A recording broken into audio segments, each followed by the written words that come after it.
Hi friends, welcome to my YouTube channel. This is the third class on history of Indian Railways and DFCCIL. In this class, we will discuss about the budget 2021 that is related to railway infrastructure. In that, we will discuss about the history of railway budget and budget 2021, and also we will discuss about the IRCTC private trains and Kisan Rail. Okay, let's start today's class. आज का पहला topic है history of railway budget. मतलब इसमें starting separate railway budget को कब पेश किया गया है और रेलवे बजट में क्या क्या बदलाव आया है, जैसा कि रेलवे बजट और यूनियन बजट को कब मर्ज किया है, ये सब इसमें डिस्कस करेंगे। Okay, first point, separate railway budget को 1924 मार्च 24 में विलियम एकवर्थ कमेटी के रिकमेंडेशन के अनुसार इसको पेश किया गया था। इस कमेटी में टोटल 10 मेंबर थे और ए विलियम एकवर्थ एक ब्रिटिश ऑफिसर था। ये हो गया पहला सेपरेट रेलवे बजट। वैसा ही पहला यूनियन बजट को जेम्स विल्सन ने 1860 में पेश किया गया था। और उसके बाद स्वतंत्र भारत का पहला रेलवे बजट को आर के षणमुगम शेट्टी ने नवंबर 26, 1947 को पेश किया गया था। और इनका ये खासियत है कि ये हमारे पहला सेंट्रल फाइनेंस मिनिस्टर है। और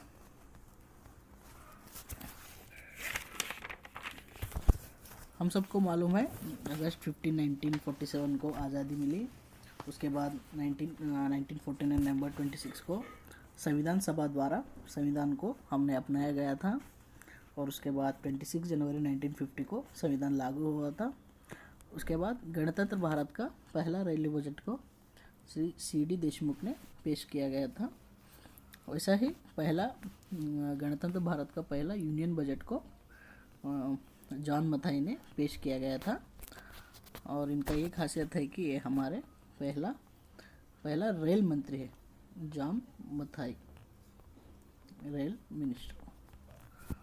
okay, next point, Mamata Banerjee, ये हमारे प्रथम रेलवे मंत्री है और रेलवे बजट को पेश करने वाले प्रथम महिला रेल मंत्री है।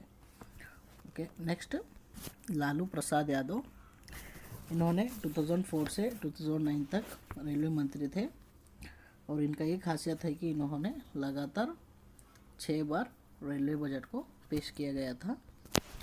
ओके, नेक्स्ट एक इम्पॉर्टेंट कमेटी है आपके एग्ज़ाम के पर्पस के लिए, विवेक देवराय और पी.के. सिन्हा कमेटी।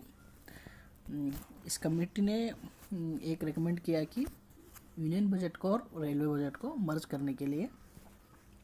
और इस कमेटी के रिकमेंडेशन के अनुसार सितंबर 21, 2016 को गवर्नमेंट ऑफ इंडिया ने सेपरेट रेलवे बजट मंडन करने का बंद कर ही दिया था। ये हुआ 21 सितंबर 2006 में। और 2016 फरवरी में रेलवे बजट श्री सुरेश प्रभु ने पेश किया गया था। इसलिए ये हमारे लास्ट रेलवे मिनिस्टर है जो सेपरेट रेल बजट को पेश करने वाला। और नेक्स्ट पॉइंट, पहला रेलवे बजट का टेलीकास्ट 24 मार्च 1994 में स्टार्ट हुआ था। ओके, नेक्स्ट पॉइंट डिस्कस करेंगे 2021 यूनियन बजट में रेलवे डिपार्टमेंट के लिए निर्मला सीतारामन ने क्या क्या घोषणा की है। Okay, one by one discuss करते हैं। पहला, फर्स्ट उन्होंने ऐसा कहा कि इंडियन रेलवे ने नेशनल रेलवे प्लान 2030 नाम के एक प्लान बनाया है। इस प्लान का ये मोटिव है कि इंडियन रेलवे को future ready railway system by 2030 बनाने का है। इसका मतलब एक long term railway development plan है। इस प्लान में इंडियन रेलवे ने सर्टेन गोल्स को सेट करके रखा है और इसको 2030 तक हासिल करने के लिए सोच रहे हैं, जैसा कि 100% इलेक्ट्रिफिकेशन ऑफ रूट्स और डीकार्बनाइजेशन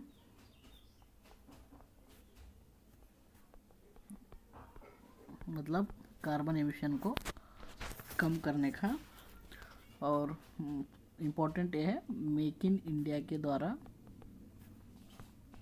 सारे इक्विपमेंट्स को इंडिया में बिल्ड करने के लिए, और नया डेडिकेटेड फ्रेट कॉरिडोर्स को फाइंड आउट करने का, और फ्रेट कॉरिडोर्स का स्पीड बढ़ाने का, सब कुछ इस प्लान में है।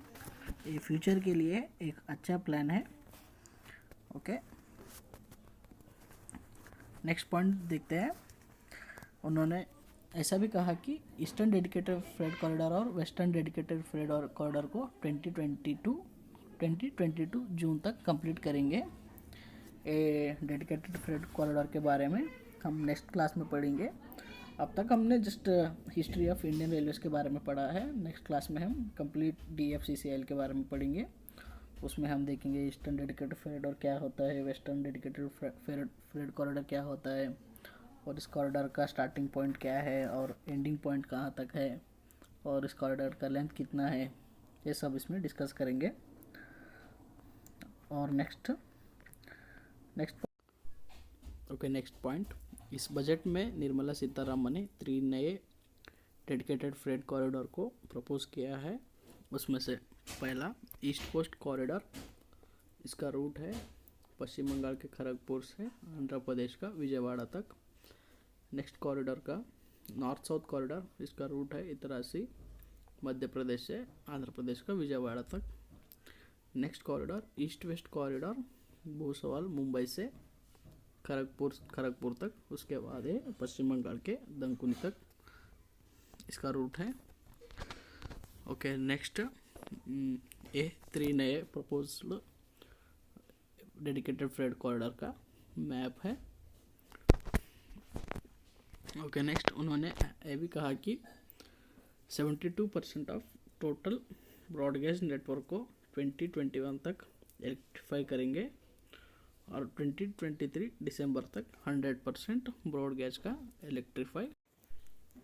इलेक्ट्रीफाई होगा। Okay, next point, Indian railway ने विस्तार डोम के नाम के एक नए डिब्बे बिल्ड कर रहे हैं। इस डिब्बे का एक खासियत है कि इस डिब्बे का विंडो और साइड में कंप्लीट ग्लास का होगा ताकि ट्रांसपेरेंट दिख सके। इससे ट्रैवल करते वक्त ट्रैवल के अच्छे फील आने के लिए बाहर से आप नदी पहाड़ सब कुछ देख सकते हैं। और नेक्स्ट पॉइंट, इस बजट में रेलवे डिपार्टमेंट के लिए 1,10 करोड़ दिए गए हैं। इसमें से 1,07 करोड़ कैपिटल एक्सपेंडिचर के लिए रखा गया है। कैपिटल एक्सपेंडिचर का मतलब रेलवे व्हीकल्स, इक्विपमेंट, लैंड और रेलवे के बिल्डिंग खरीदने के लिए और उनका मेंटेनेंस के लिए। ओके, लास्ट पॉइंट देखते हैं। इस बजट में मेट्रो रेलवे के लिए 2 नए टेक्नोलॉजी इंट्रोड्यूस किया है। उसका नाम है मेट्रो लाइट और मेट्रो नियो। ये 2 एग्ज़ाम के लिए बहुत ही इम्पोर्टेंट है, एग्ज़ाम में पूछे जाएंगे। इस बजट में जो 2 नए टेक्नोलॉजी है उसका नाम क्या है, और इस टेक्नोलॉजी का ये यूज़ है कि ये लेसर कॉस्ट और एनर्जी एफिशिएंट और इको फ्रेंडली है।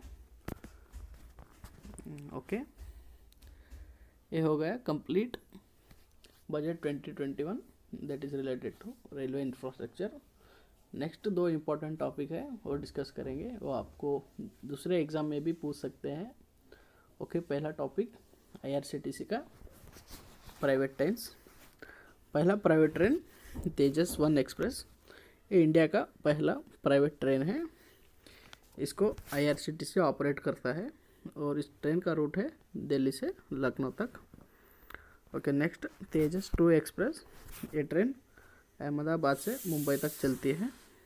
Okay, next Kashi Mahakal express, ये वाराणसी और इंदौर के बीच में चलती है, और इसका एक खासियत है कि ये 3 होली प्लेसेस को भी कनेक्ट करता है। पहला होली प्लेस ओमकारेश्वर, ये इंदौर में है मध्य प्रदेश में। नेक्स्ट महाकालेश्वर उज्जैन, ये मध्य प्रदेश में है। Last holy place Kashi Vishwanath, ये वाराणसी यूपी में है। ओके, नेक्स्ट इम्पॉर्टेंट टॉपिक किसान रेल्स।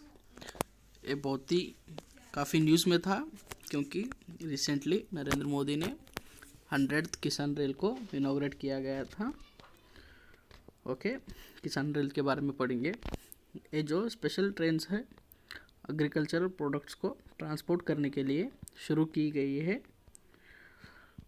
हम सोचते हैं इतने सारे ट्रेन्स है और क्यों भी इस ट्रेन को स्टार्ट किया है। अगर हम सब्जियां, फ्रूट्स, दूध को नॉर्मल ट्रेन में ट्रांसपोर्ट किया तो ख़राब होने के चांसेस बहुत होते हैं। इस ट्रेन में वो स्पेशलिटी है, इसलिए वेजिटेबल, फ्रूट्स और दूध ख़राब नहीं होते हैं क्योंकि इस ट्रेन में फ्रीजन कंटेनर रखा जाता है। मतलब वो डिब्बे फ्रीजन कंटेनर के होते हैं जिसमें लो टेम्परेचर मेंटेन करके रखा जाता है। इससे सब्जियां, तरकारी, दूध खराब नहीं होते। हम देखेंगे पहला किसान ट्रेन को महाराष्ट्र के देवलाली से बिहार के दानापुर तक चली थी। और दूसरा किसान ट्रेन ये आंध्र प्रदेश के अनंतपुर से दिल्ली के आदर्श नगर तक चली थी। ये साउथ इंडिया का पहला किसान रेल है। और ये नेक्स्ट 100th किसान रेल ये रिसेंटली इनॉग्रेट किया है। ये महाराष्ट्र के संगोला से वेस्ट बंगाल के शालीमार के बीच तक चली थी। और नेक्स्ट एक इम्पोर्टेंट पॉइंट, इंडिया का पहला फ्रूट ट्रेन, इसको आंध्र प्रदेश के तड़पात्री जो कि अनंतपुर के रेलवे स्टेशन से जवाहरलाल नेहरू पोर्ट तक भेजी थी और उसके बाद उधर से इसको ईरान तक ट्रांसपोर्ट किया गया था। इसको हैप्पी बना। ओके, आज के क्लास को इधर ही ख़त्म करते हैं। हमने अब तक complete history of Indian railways के बारे में पढ़ा है और एक ही टॉपिक बचा है, वो है हिस्ट्री ऑफ DFCCIL। आने वाले क्लास में हम हिस्ट्री ऑफ DFCCIL और प्रीवियस ईयर का क्वेश्चन पेपर भी सॉल्व करेंगे। ओके, आपको इस कंटेंट अच्छा लगा तो प्लीज़ लाइक एंड सब्सक्राइब करना। Thank you.